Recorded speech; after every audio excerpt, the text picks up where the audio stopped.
함께 성경 말씀 보겠습니다. 오늘은 사도행전 26장 24절에서 29절 말씀입니다. 우리 한 구절씩 교독하겠습니다. 바울이 이같이 번명하매 베스도가 크게 소리내어 이르되 바울아 내가 미쳤도다. 내 많은 학문이 너를 미치게 한다 하니 바울이 이르되 베스도 각하여 내가 미친 것이 아니요 참되고 온전한 말을 하나이다. 왕께서는 이 일을 아시기로 내가 왕께 담대히 말하노니 이 일에 하나라도 아시지 못함이 없는 줄을 믿나이다. 이 일을 한쪽 구석에서 행하신 것이 아니이다. 아그리빠 왕이여 선지자를 대신하이다. 믿으시는 줄 알나이다. 아그리빠가 바울에게 이르되 내가 적은 말로 나를 권하여 그리스도인이 되게 하려는도다. 이르되 말이 적으나 많으나 당신뿐만 아니라 오늘 내 말을 듣는 모든 사람도 다 이렇게 결박된 것 외에 나와 같이 되기를 하나님께 원하나이다 하니라. 아멘. 예, 여러분 교회를 다니면서 혹시 하나님께 미쳤다라는 말을 들어본 적이 있으십니까? 오늘 사도 바울이 예수님을 믿게 된 일 때문에 교회에 미쳤다, 예수님께 미쳤다라고 하는 소리를 듣게 되었습니다. 오늘 우리가 이 신앙생활 하면서 한 번쯤 들어도 괜찮은 말이 교회에 미쳤다, 하나님에 미쳤다라는 말입니다. 오늘 우리가 이 본문에 읽어보면 로마의 로마 총독으로부터 바울아 내가 미쳤도다 하는 소리를 듣습니다.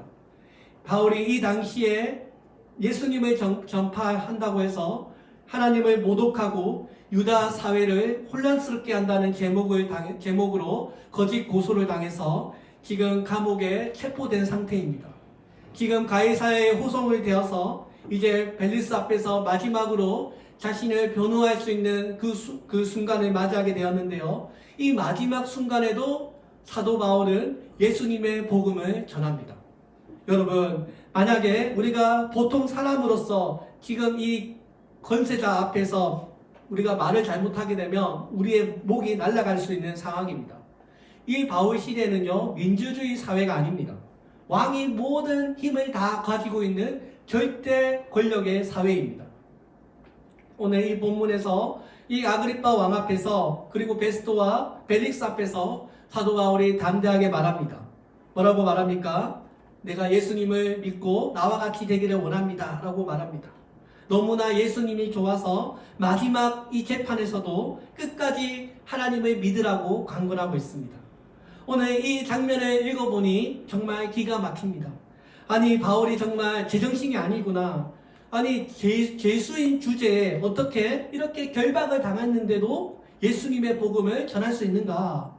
바울은 확실히 미쳤다고 생각하면서 바울이 미치게 된 그 원인이 바로 공부를 많이 해서 학문을 많이 해서 저렇게 되었다고 생각합니다.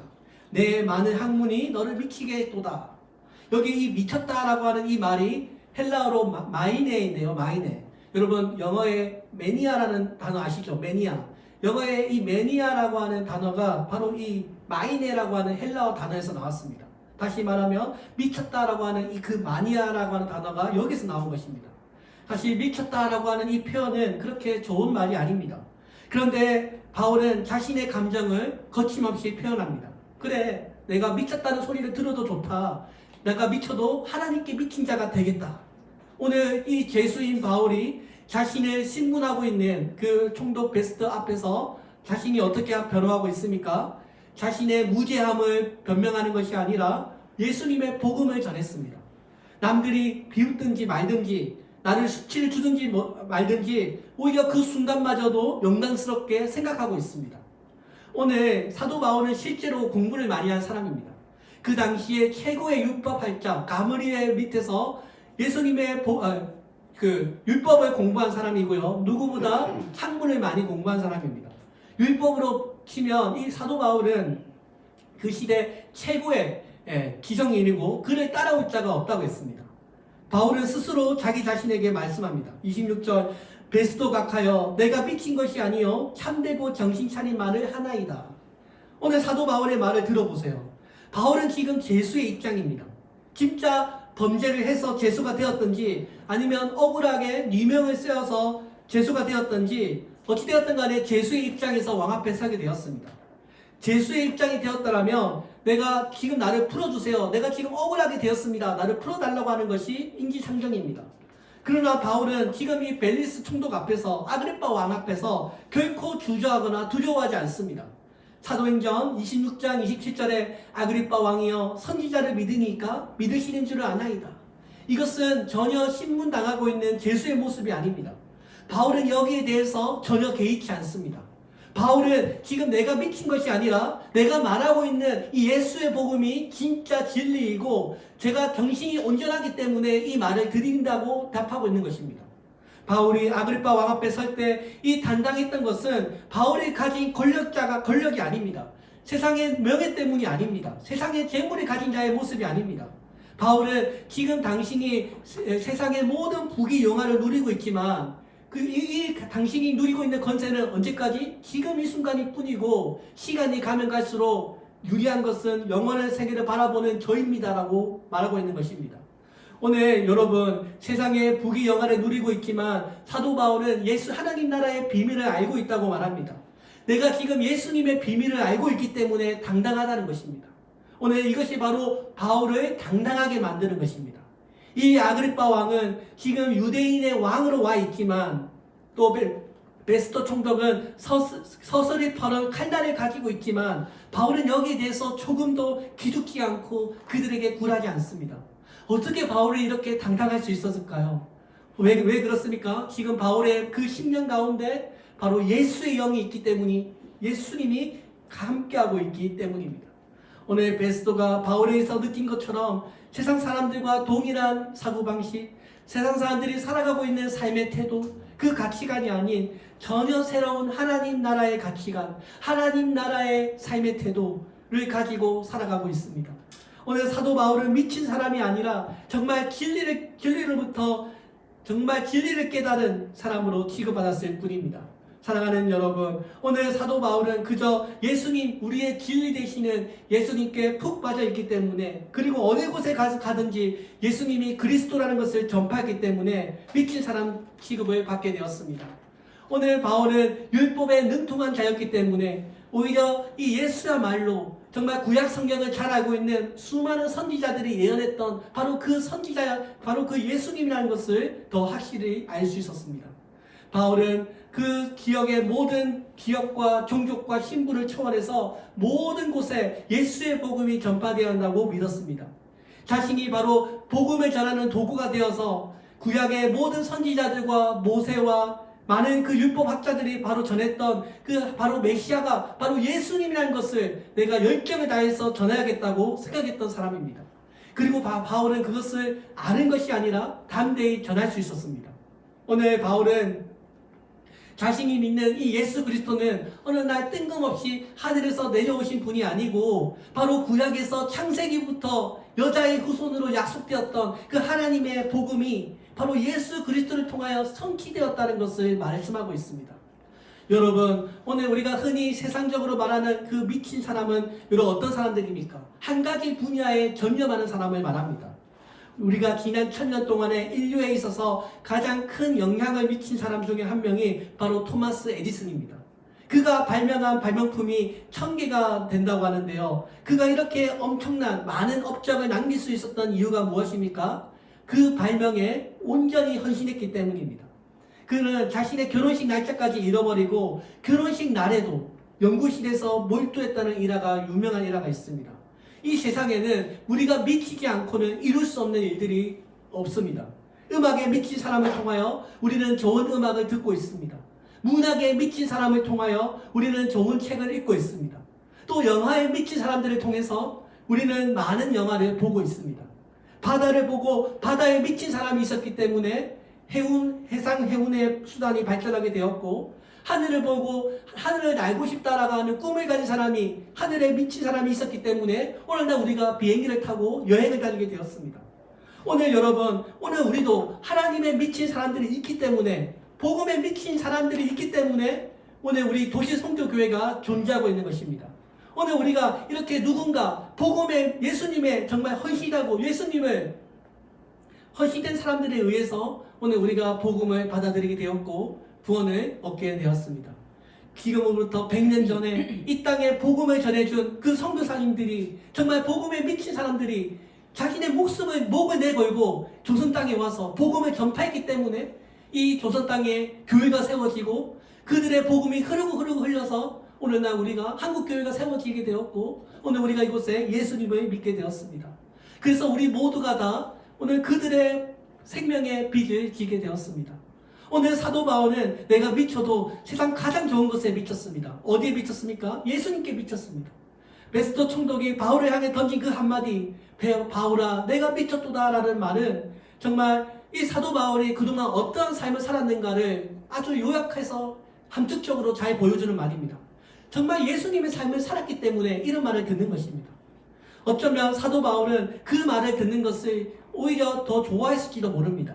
오히려 내가 예수님께 미쳤다는 말을 소리 듣는 것을 영광으로 알았을 것입니다.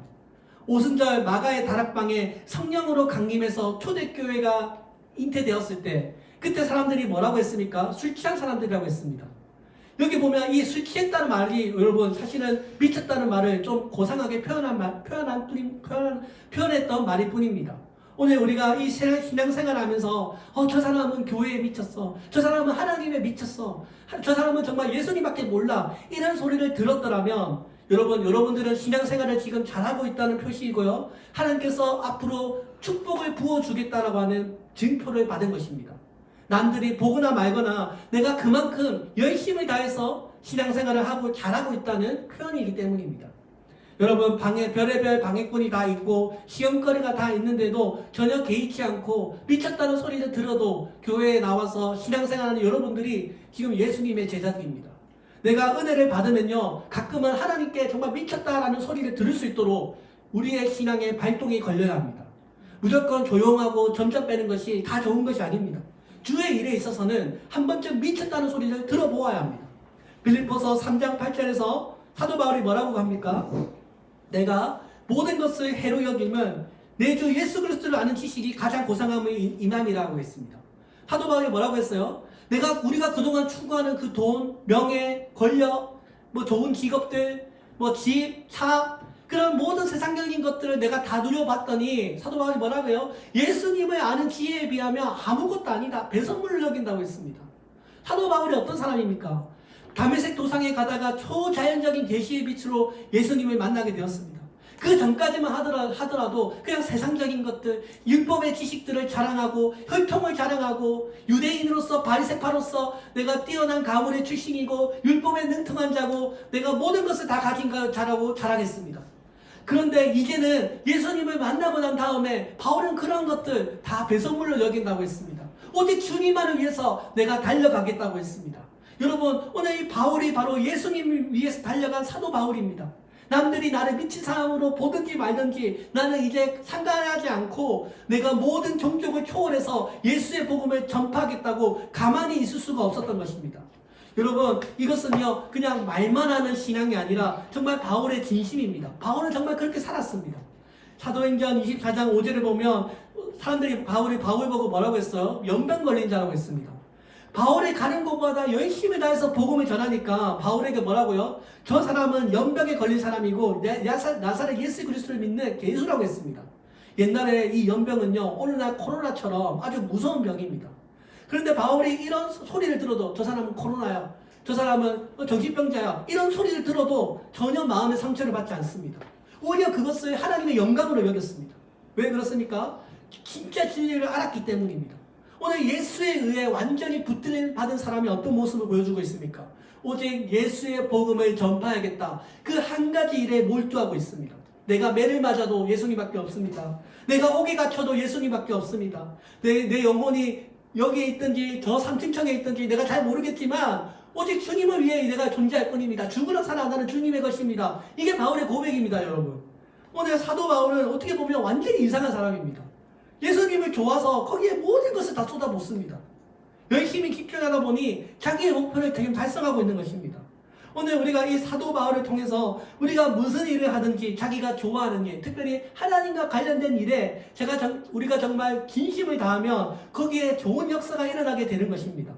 여러분 우리가 살면서 저 사람은 미쳤다, 저 사람은 조금 이상하다라고 하는 말을 듣는 것은 여러분 가끔 좋은 말입니다. 거기에 지금 몰두하고 있다는 소리입니다. 여러분, 그래서 우리가 일에 있어서도, 사랑에 있어서도 우리가 미치도록 사랑해야 합니다. 신앙에 있어서도 우리가 미치도록 교회 생활을 해야 합니다. 여러분, 정말 인생을 재미없이 사는 사람들은요, 뭐든지 대충 하는 사람들입니다. 뭐든지 대충 하기 때문에 인생에 재미가 없는 것입니다. 근데 정말 인생을 잘 사는 사람들은요, 자기가 하고 있는 그 분야에 진심을 다합니다.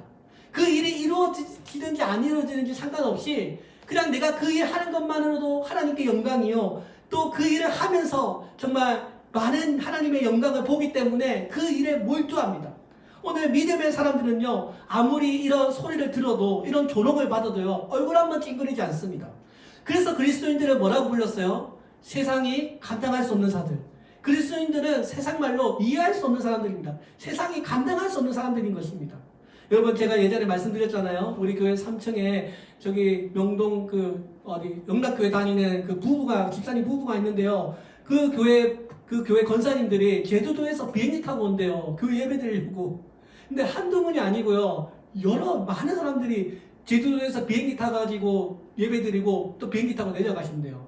이상한 사람들이지 않습니까? 또 나중에 노후가 되면요, 집을 다 정리하신대요. 재산을 다 정리하고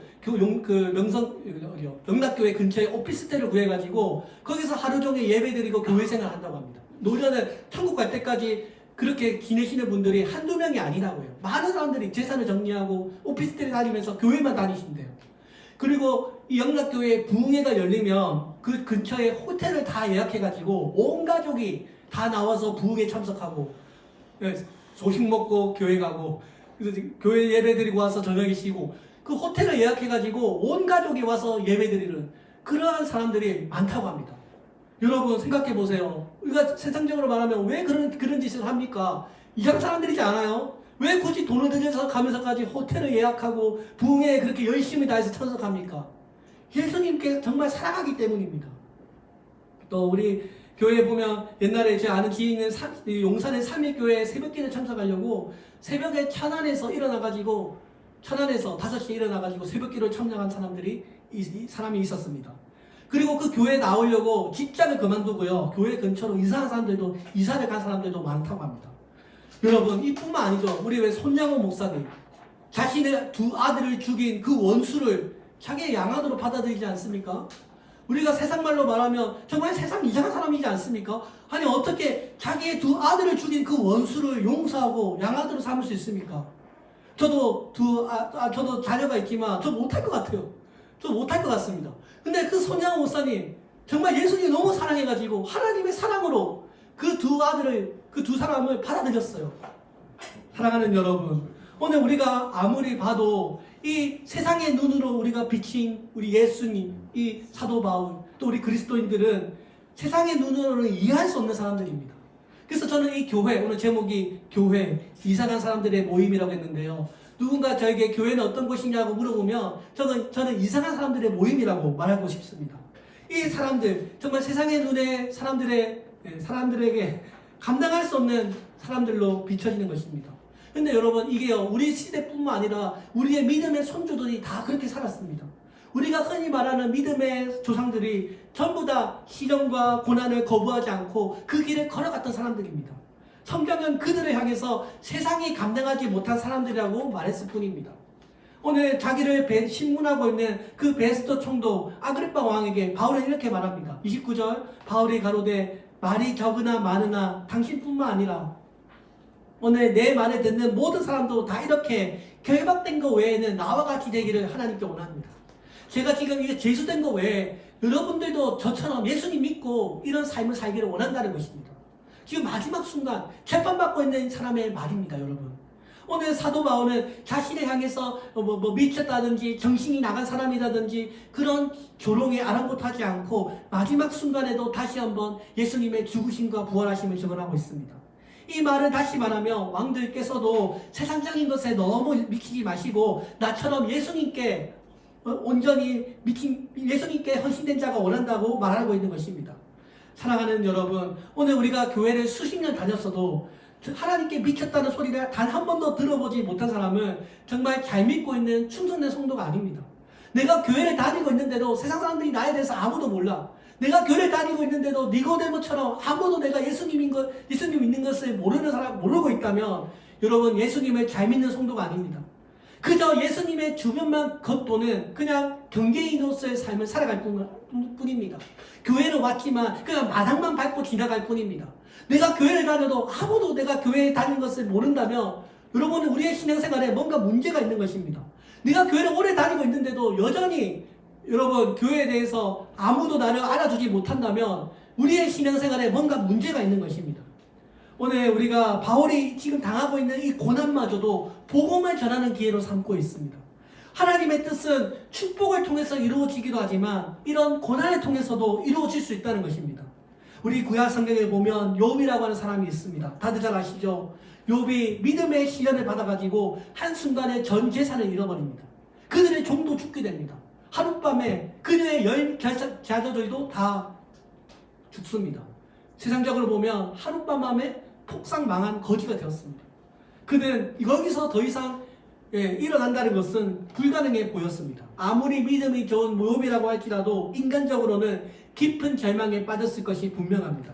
그렇지만 욥은 그런 절망 중에서도 희망을 가졌습니다. 그 절대 절망의 자리에서 욥은 오히려 자신의 죄를 회개하면서 이렇게 고백합니다.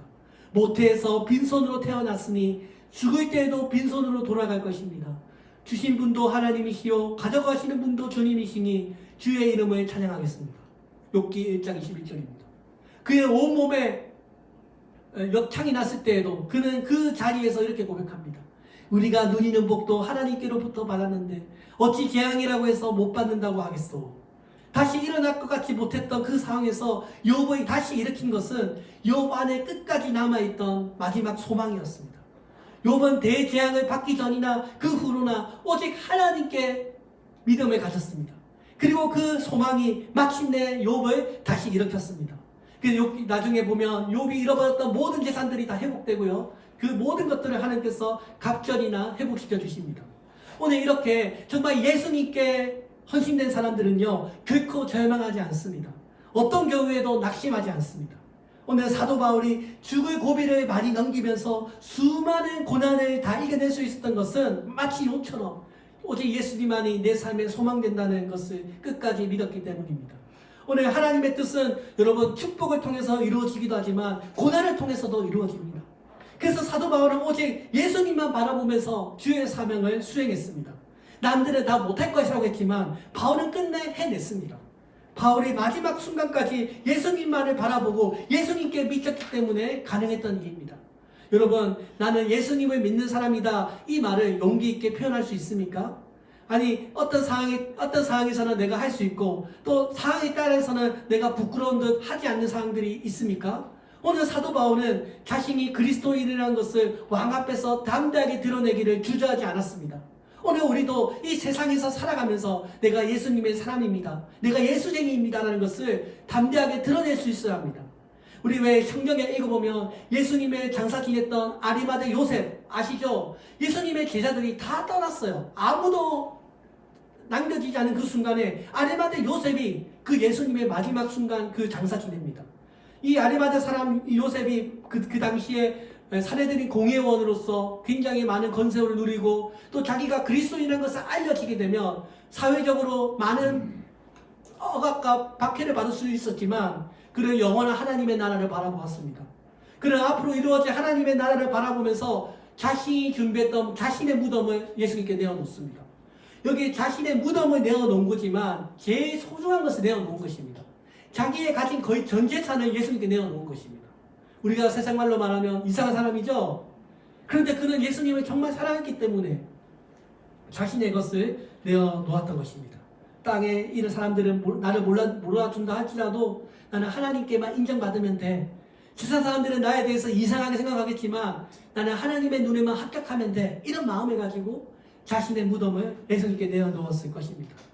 어떻게 보면 이제 앞으로 사내들은 공의원들 앞에서 왕따를 당하고 사람들 앞에 버림을 당하고 여러 가지 거절을 당할지 모르지만 그런 모든 것을 다 잃어버린다고 할지라도 나는 괜찮아.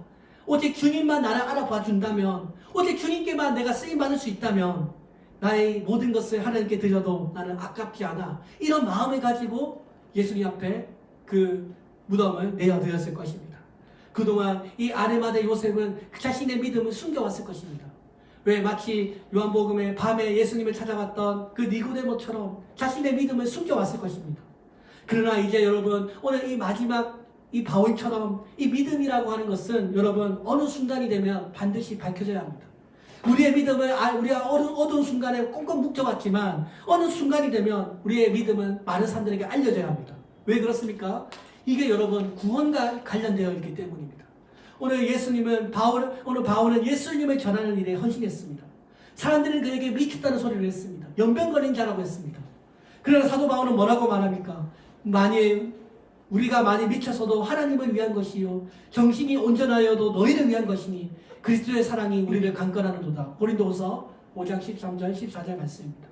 오늘 사도 바울은 마지막 순간에 자신을 조롱하고 있는 왕에게도 예수님의 복음을 건면하고 있습니다. 나와 같이 되기를 원합니다.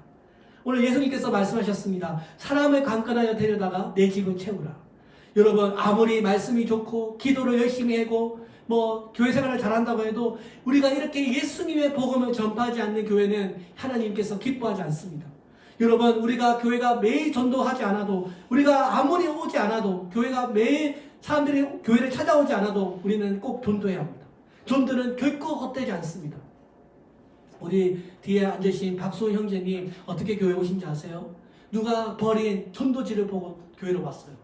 우리 미사역에 누가 제가 전도지를 뿌렸는데 그 전도지를 누가 미사역에 버렸나 봐요. 그 지하철역에 버려진 전도지를 보고 교회에 나오셨어요. 그리고 우리 여기 선교사님, 예?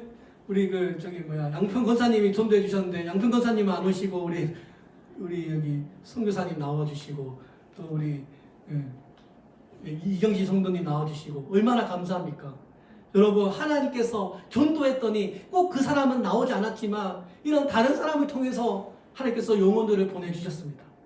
여러분 오늘 하나님께서 우리에게 성령을 보내주셨고 오늘 전대에 금과 은은 없더라도 우리에게 지팡이 없고 금은 없지만 주께서 다 채워주실 것을 우리가 믿습니다. 주님 저에게 꿈이 있다면 제가 모든 힘을 다해서 많은 사람들이 구원받는 것을 저는 보기를 원합니다. 오늘 이 세상에 여러분 많은 교회가 있지만 많은 교회들이 전도하지 않습니다. 오늘 이 세상에 수많은 교회들이 주의 몸 되신 교회가 세워져 있지만 전도하지 않는 교회가 이상한 교회지 전도하는 교회가 지극히 정상이라는 것입니다. 아무도 오지 않아도 교회는 전도해야 합니다. 왜요? 주님의 사명이기 때문입니다. 여러분 보세요. 지금 제수의 입장에서 지금 마지막 죽을지도 모르는 그 순간에서 예수님의 복음을 전파하고 있는 바울이지 않습니까? 로마 제국 속에서 그 어떻게 신약의 교회들이 그렇게 복음을 잘 전할 수 있었을까요? 전도를 위해서 성도들이 서로 협력했기 때문입니다. 오늘 예수님의 복음 예루살렘과 온 유대와 사마리아 땅끝까지 전파되라고 했던 그 주님의 말씀을 누가 이루었습니까? 사도 바울이 이루었습니다. 오늘 가는 곳마다 우리의 예수님의 복음이 전파되었더니 가는 곳마다 기적이 일어나고 열매가 맺혔다는 것을 사도행전이 기록하고 있습니다. 여러분 산에 옮기는 일도요 나라라고 하는 한 사람이 동참하는 것에서부터 시작합니다. 선지자 예레미야가 외치기를 내 백성은 잃어버린 양떼로다 라고 했습니다. 이 예레미야 선지자가 유대가 멸망해 나갈 때 예루살렘에서 의인 한 명을 찾지 못해서 눈물을 펑펑 흘리며 쏟아냈습니다. 아브라함이 소돔과 고모라를 구원하기 위해서 의인 10명을 찾아 나섰지만 결국은 그 동네가 멸망당하게 되었습니다. 무슨 말입니까? 이처럼 의인을 찾는 일이 쉽지 않다는 것입니다. 이처럼 잃어버린 양 한 마리를 찾는 것이 쉽지 않다는 것입니다. 지금도 우리 주변에 수많은 영혼들이 잃어버린 양떼들이 어둠을 향해서 달려가고 있습니다. 제 고향이 경남 진주인데요. 진주의 복음률이 3%입니다, 여러분. 3%. 진주에 그래도 꽤 많은 교회들이 있는데요. 3%밖에 되지 않습니다. 나머지 사람들은 뭐예요? 90%의 사람들, 95%의 사람들은 지금 다 예수님을 모르고 살아간다는 것입니다. 여러분 가만히 손 놓고 있어도 되겠습니까? 우리가 먼저 하나님의 사랑을 받은 우리들이 뭐라도 해야 되지 않겠습니까? 여러분 하나님께서 하나님의 백성들을 양떼라고 했습니다. 양으로 비유했습니다. 이 양은요 혼자 살아가는 동물이 아닙니다. 양은요 다 같이 살아가는 동물입니다. 양은요 눈이 잘 보이지 않기 때문에 반드시 목자를 필요로 합니다. 이 양은 스스로 지키기에 한계가 있기 때문에 반드시 목자의 돌봄이 필요합니다. 오늘 이 양은요 목자와 함께 있을 때 진정한 힘을 누리고 배부름을 얻을 수 있습니다. 오늘 하나님께서 그 길을 잃어버린 그 불신자들을 양으로 말씀하고 있습니다. 잃어버린 양떼들을 하나님은 찾고 계십니다. 오늘 여러분 아직도 내 주변에 예수님을 믿지 못하고 돌아오고 있지 않은 나의 이웃과 이 친구들은요 다 하나님께 잃어버린 양떼들입니다. 빌립보서 1장 6절에서 사도 바울이 말씀했습니다. 너희 속에 착한 일을 시작하신 이가 예수 그리스도의 나이까지 이루실 줄을 우리가 하시나도라. 여러분의 심령 가운데 여러분 하나님께서 착한 일을 시작하신 줄 믿습니다. 그게 교회의 일이 되었든 어떤 가정의 일이 되었든 여러분의 개인적인 소망이 되었든 여러분의 심령 가운데 하나님께서 좋은 꿈과 소망을 주어진 줄 믿습니다. 근데 그 일을 하나님께서 반드시 이루신다는 것입니다.